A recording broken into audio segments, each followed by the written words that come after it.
Industri tekstil dan produk tekstil TPT memberikan kontribusi yang besar terhadap perekonomian nasional. Kementerian Perindustrian mencatat, laju pertumbuhan sektor industri tekstil dan pakaian jadi pada triwulan 3 tahun 2022 mencapai angka 8,09%. Sementara itu, kinerja ekspor sektor industri tekstil dan pakaian jadi pada periode Januari hingga Juni 2022 sebesar 7,4 miliar dolar Amerika Serikat. Meningkat 26,49% dibandingkan periode yang sama tahun lalu di angka 5,85 miliar dolar Amerika Serikat. Namun tingginya permintaan yang dibarengi dengan cepatnya perubahan tren dalam industri tekstil dan turunannya menjadi penyebab tingginya sampah yang dihasilkan.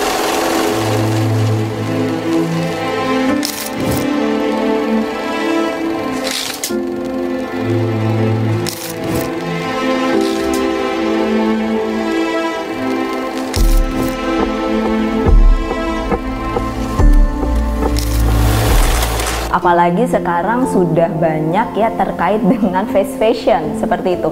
Tentunya dari segi produksi sendiri, produksi yang dilakukan memang mengharapkan kuantiti yang banyak tetapi prosesnya cepat.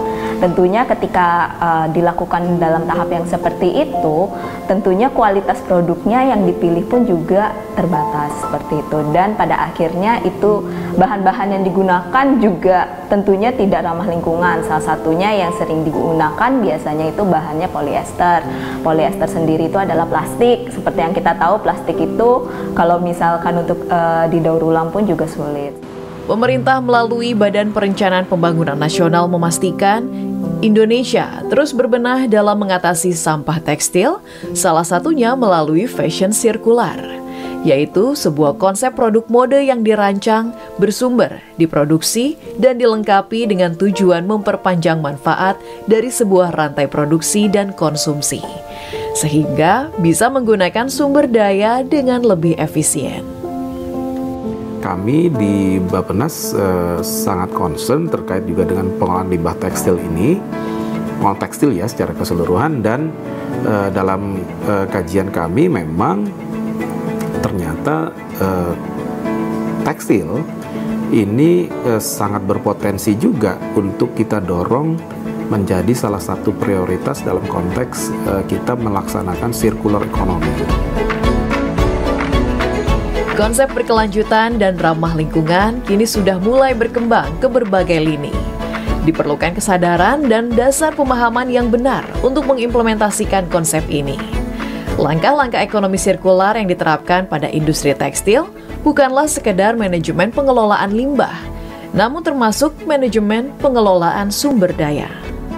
Nanti juga ceritanya nggak hanya sekedar tentang, itu tentang environment friendly saja, tapi bahkan sampai dari sisi jobs-nya sendiri, jobs creation-nya, ya penciptaan lapangan kerjanya juga harus dilihat bahwa lapangan kerja yang tersedia itu betul-betul ya istilahnya mencerminkan welfare yang baik juga kepada para pekerjanya gitu. Itu sampai ke situ konsepnya.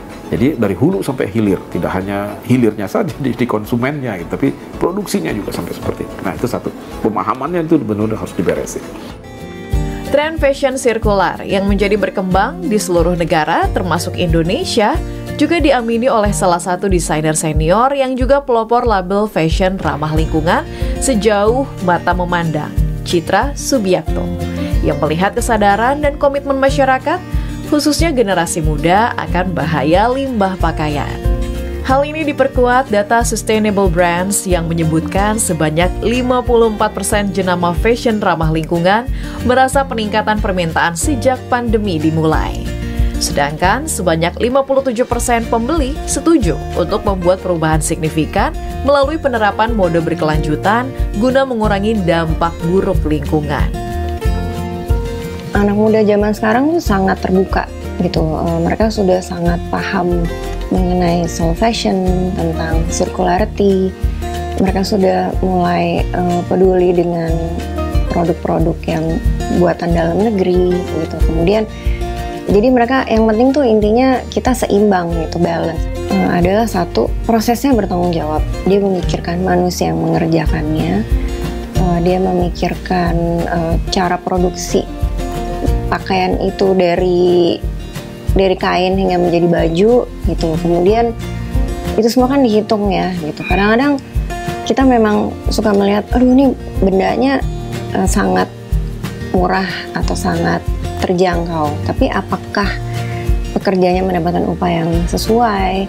Apakah pakaian ini tidak akan menjadi sampah abadi gitu? Apakah dia masih bisa dipakai oleh anak cucu kita gitu? Jadi apakah masih bisa berputar gitu?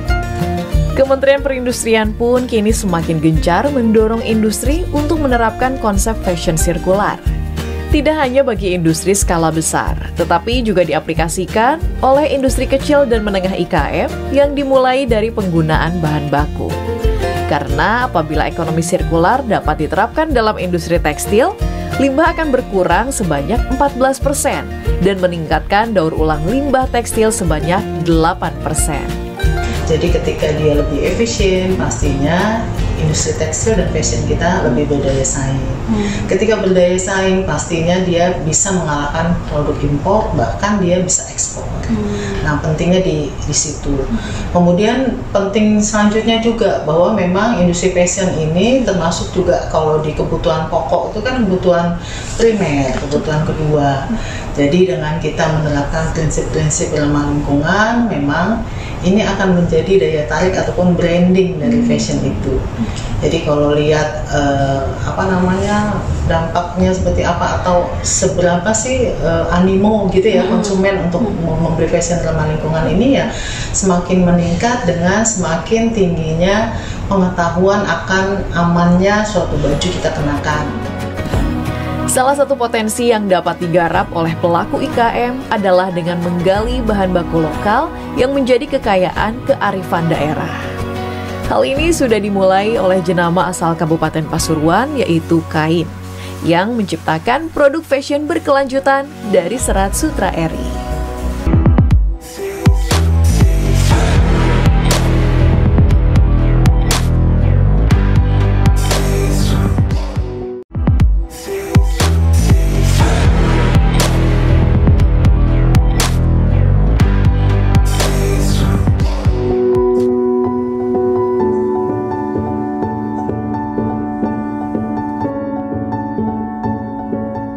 Kain hadir sebagai pelaku industri fashion asal Kabupaten Pasuruan yang berkomitmen mengusung produk 100% organik, mudah terurai, dan berasal dari material alami. Berawal dari kecemasan pada industri fashion, menjadi salah satu industri yang berpolusi dalam proses produksinya, serta keresahan semakin sedikitnya penenun dan pembatik muda di Pasuruan, Melly Indarto memulai bisnis fashion ramah lingkungan ini sejak 2014. Kita mulai dengan preserve heritage, dengan empower village juga, dengan memberikan free training kepada anak-anak muda menjadi penenun dan pembatik. Tahun 2015 sampai sekarang kita sudah melatih lebih dari 50 anak muda untuk menjadi penenun, pembatik, pemintal.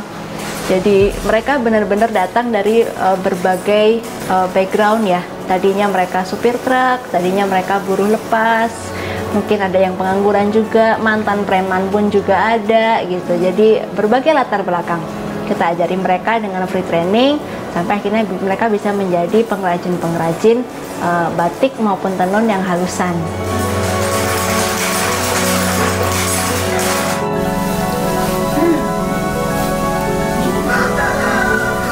Kain, yang merupakan salah satu IKM binaan Kementerian Perindustrian, fokus menghasilkan bahan baku alami, yaitu benang sutra eri yang 100% organik dan 100% lokal.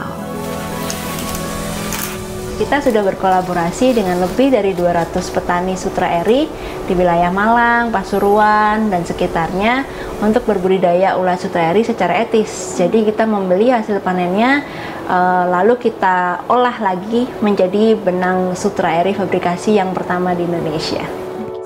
Etis di sini artinya adalah kita tidak membunuh pupa yang ada di dalam kepompong. Jadi kita buka satu persatu pupanya, kita keluarkan dalam keadaan masih hidup sehingga dia tetap bisa bermetamorfosis menjadi ngengat sutra. Lalu kita rebus kepompong yang sudah kosong ini menjadi serat sutra yang kemudian bisa kita olah melalui proses tenun dan batik. Jadi artisanal product. Petani Pasuruan mengawali budidaya ulat sutra eri sebagai usaha tambahan dalam menanam singkong sehari-hari. Dengan melihat begitu banyak manfaat yang dihasilkan dari sutra eri, serta pakannya yang mudah dan berlimpah, membuat petani sekitar beralih secara penuh membudidayakan ulat sutra eri. Yang pertama, waktu itu konsepnya adalah tambahan untuk petani singkong.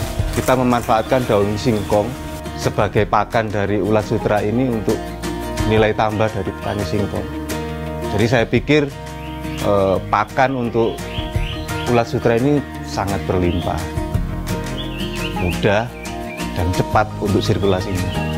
Nah, untuk 1 bulan kita bisa 4 siklus, Mas. Jadi kita per minggunya panen per 10.000. Jadi bisa di angka 2 juta lah kita dapat 1 bulan nantinya. Itu kalau kita miara cuma 10.000. Nah, kalau misalkan kita mau dapat banyak, ya kapasitasnya yang mesti ditambah.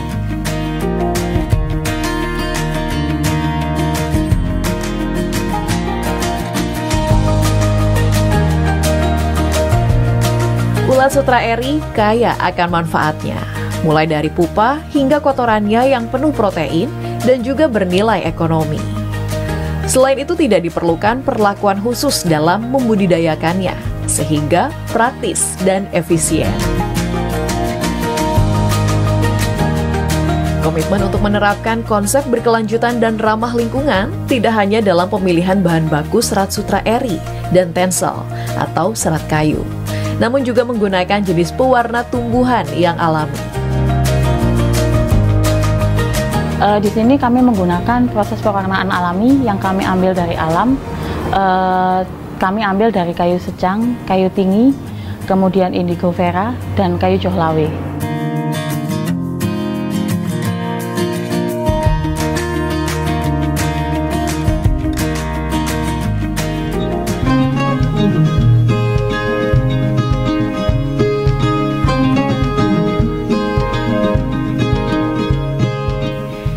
Upaya Kain dalam menjaga lingkungan ini semakin dilirik pasar dunia setelah berkesempatan untuk berpartisipasi di konferensi tingkat tinggi G20 di Bali pada 2022 sebagai salah satu penyedia souvenir untuk delegasi internasional. Di pameran itulah kita didatangi oleh tim dari Kementerian Keuangan. Mereka mengkurasi produk kita langsung on the spot, dicek kualitasnya, prosesnya seperti apa, product knowledge-nya seperti apa, sampai akhirnya mereka melakukan pemesanan on the spot 400 pieces scarf untuk acara G20. Nah, di situ kita cuma dikasih waktu 2 minggu, Mbak, untuk menyelesaikan semuanya dengan brandingnya G20, jadi packaging khusus juga. Dinas Perindustrian dan Perdagangan Kabupaten Pasuruan mengakui keberadaan Kain semakin membuka peluang pasar fashion ramah lingkungan. Serat sutra eri banyak dilirik berbagai pihak untuk diminta berkolaborasi guna menggencarkan produk bernilai sirkular ekonomi. Di samping membuat, dia juga mendatangkan bahan dasarnya tadi untuk dirakit menjadi suatu barang. Nah, barang itu selalu ada permintaan karena memang tidak ada mengandung unsur plastik dan lain-lain. Pengikatnya juga dari pelepah, melilitnya juga dari pelepah. Bahkan untuk warnanya saja yang menyesuaikan tanpa ada cat dan lain-lain. Kabupaten Pasuruan tengah berupaya untuk menjadikan lebih banyak lagi industri kecil menengah yang peduli dan terlibat dalam industri hijau di Indonesia, sehingga bisa semakin bersaing dalam pasar internasional. Kita juga bangga bahwa produk Kabupaten Pasuruan ini diminati masyarakat.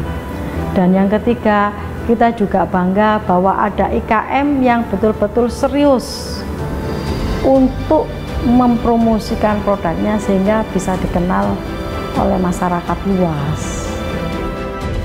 Bahan baku bukan satu-satunya indikator dalam menerapkan konsep ramah lingkungan. Pengelolaan dan pembuangan limbah hasil pewarnaan sesuai standar yang diterapkan juga menjadi indikator penting dalam menghasilkan produk fashion sirkular ramah lingkungan.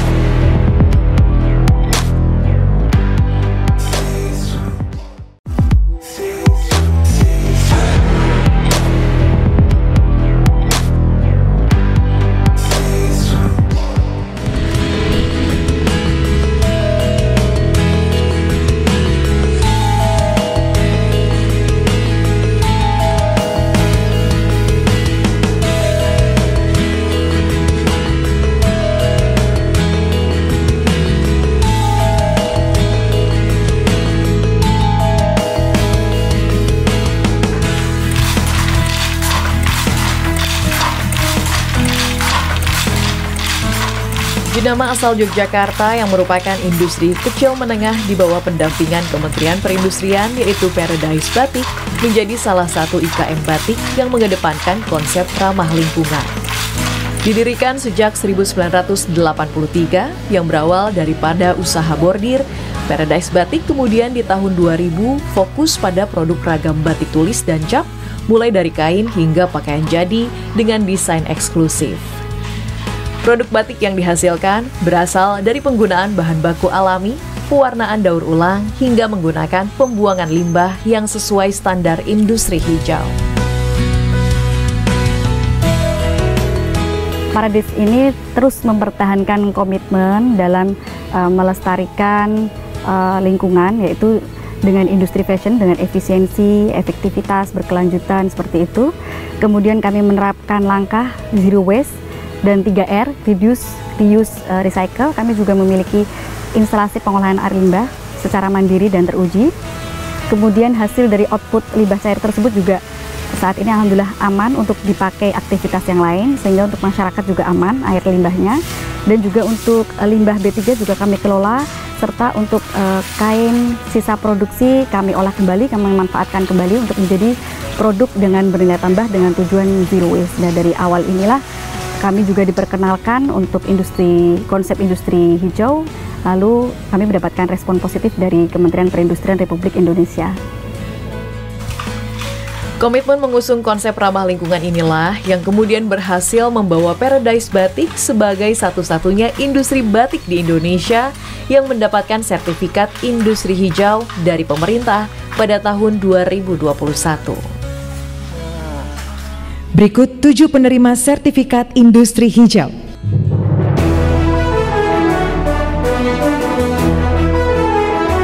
Paradise Batik. Dan salah satu faktor utama dalam meraih sertifikat industri hijau ini yaitu karena keberadaan instalasi pengolahan air limbah IPAL yang telah sesuai standar.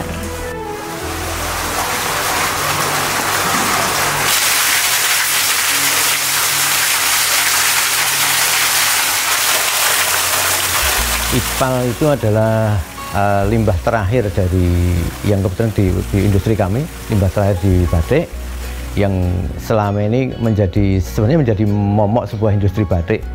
Kalau punya IPAL dikeluarkan sampai ke irigasi, ini akan menjadi masalah untuk baik tanaman maupun hewan, terutama ikan. Nah, kewajiban kami ini mengolah limbah yang menjadi momok sebuah industri batik.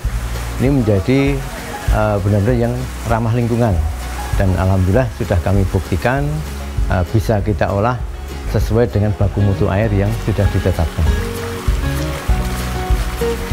Menurut Aris, dalam mengelola IPAL bukan hal yang sulit maupun mahal. Semua industri baik mikro, kecil, dan menengah bisa membuat dan mengelola IPAL secara mandiri. Kita olah dengan material ada mikrobi 1, mikrobi 2, ada mikrobi 3 dengan takaran yang berbeda tergantung dari teman-teman yang di batik menggunakan obat apa. Kita mesti komunikasi dengan mereka. Setelah kita olah, kita aduk kurang lebih setengah jam, kita aduk, baru kita diamkan selama minimal 6 jam. Prosesnya lama, tapi sesuai dengan hasilnya. Baru setelah 6 jam akan terpisah lumpur, kemudian air yang bisa kita buang ke irigasi.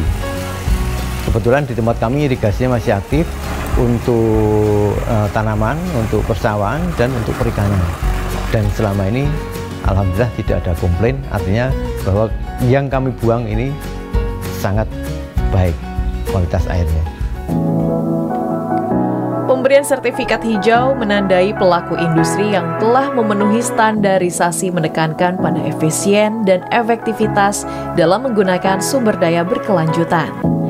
Pemerintah melalui Balai Besar Kerajinan dan Batik terus mendorong para pelaku usaha batik dapat memenuhi standarisasi tersebut demi keberlanjutan masa depan industri di pasar internasional. Industri saat ini dan ke depan sudah harus comply dengan isu-isu lingkungan. Salah satu isu-isu lingkungan ini adalah menjadi strategi bagaimana kita menguatkan struktur dan daya saing industri kita. Dan salah satunya kompetitivitas ini diukur melalui sertifikasi industri. Produk-produk yang berlabel ramah lingkungan tentunya adalah produk-produk yang dicari oleh pasar masa depan. Pasar saat ini dan pasar masa depan. Gitu. Penerapan konsep industri hijau harus dimulai dari kesadaran pelaku industri terhadap lingkungan. Kemudian, Balai Besar Kerajinan dan Batik akan terus memfasilitasi industri tersebut untuk menerapkan seluruh aspek hingga mencapai standarisasi industri hijau. Yang pada akhirnya nanti ketika mereka bermohon, terus kita evaluasi secara dokumen, kan pertama gitu kita telaah, baru setelah mereka memenuhi syarat dokumen yang segala macam, baru kita tinjauan lapangan sekaligus bimbingan. Tahap demi tahap meliputi aspek teknis yang 7 item tadi dan aspek manajemen atau komitmen manajemen gitu, yang kita evaluasi sampai pada akhirnya mereka mendapatkan sertifikasi hijau.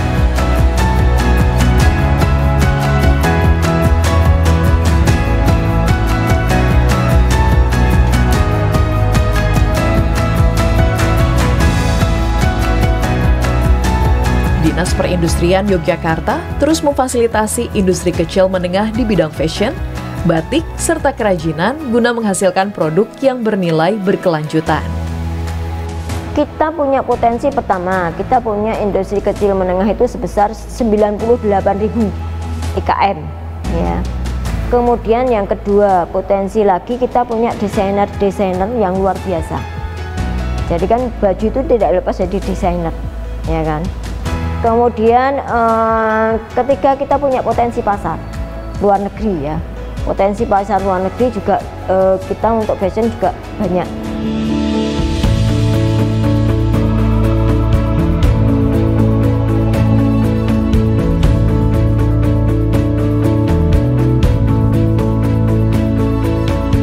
Guna mewujudkan konsep ramah lingkungan yang membudaya dalam dunia fashion, tentu harus ada peran dari masyarakat yang ikut menjaga keberlangsungan konsep itu dalam industri. Oleh karena itu, pemerintah juga memberikan edukasi dan sosialisasi menjadi konsumen yang pandai dalam mengikuti tren fashion. Dengan lebih memperhatikan fungsi, mengutamakan kualitas, dan memilih desain yang mudah dipadu-padankan, maka masyarakat dan industri telah berkontribusi untuk mengurangi sampah dan limbah tekstil, sehingga seluruh pihak dapat memenuhi tanggung jawab atas nilai berkelanjutan produk industri fashion Indonesia.